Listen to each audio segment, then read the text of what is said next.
بهتون انگار همه ردبول خوردیم. بعد از این همه ساعت که اینجا نشستیم. مترو که سوار شدی، یکی از دوستان میگفت موقع پیاده شدن از مترو شما باید شنای قورباغه بلد باشی ولی خفه میشی.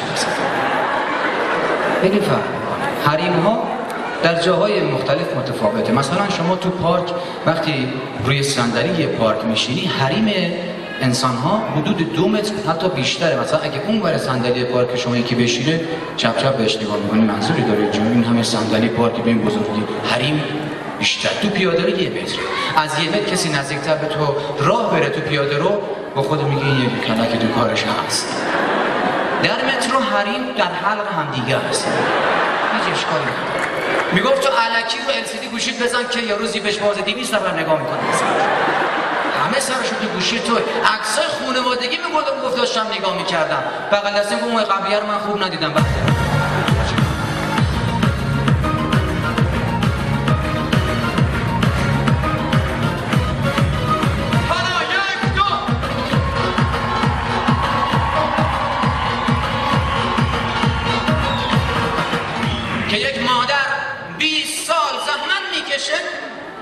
پسر بچه‌ش رو میکنه یه مرد و بعد از اون یه دختر در عرض 20 دقیقه خلش میکنه.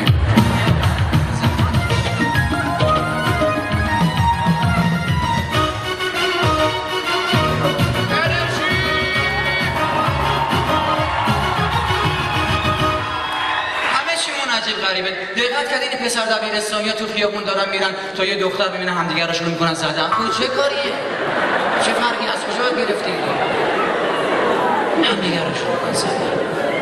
به افتخار من دست بزنید خواهش می‌کنم.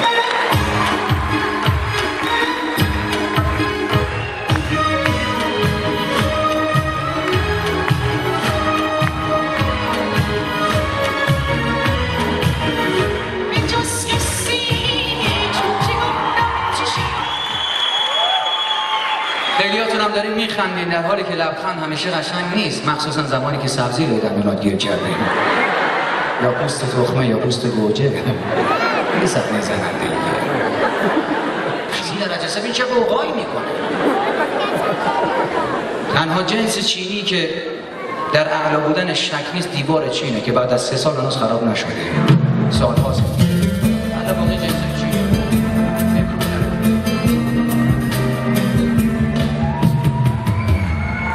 میشه پرنده باشی اما رها نباشی، میشه دلت بگیره از تیر غصه باشی.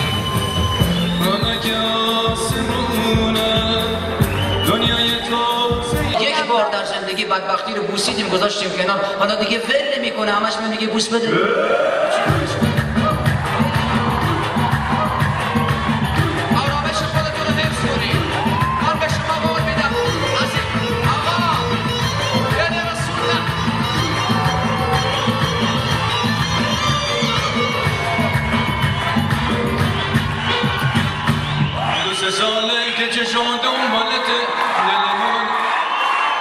دیگه بدون آهنگ هم دست میزنی میشه غلج بازی.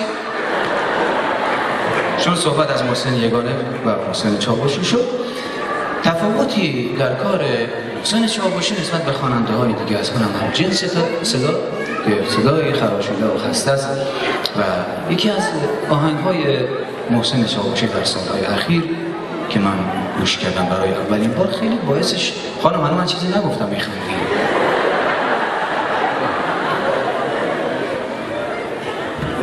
به شوهرش نگاه میکنه به من میخواد.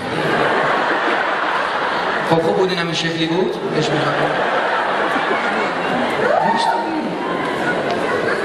یکی از آهنگای محسن چاوشی رو گوش میکردم چند سال قبل. به محضی که آهنگ پلی شد من اول فکر کردم راز بقا قرار پخش بشه. شگفتی اینجاست چون صدای طبیعت شروع شد، طوفان و رعد و برق.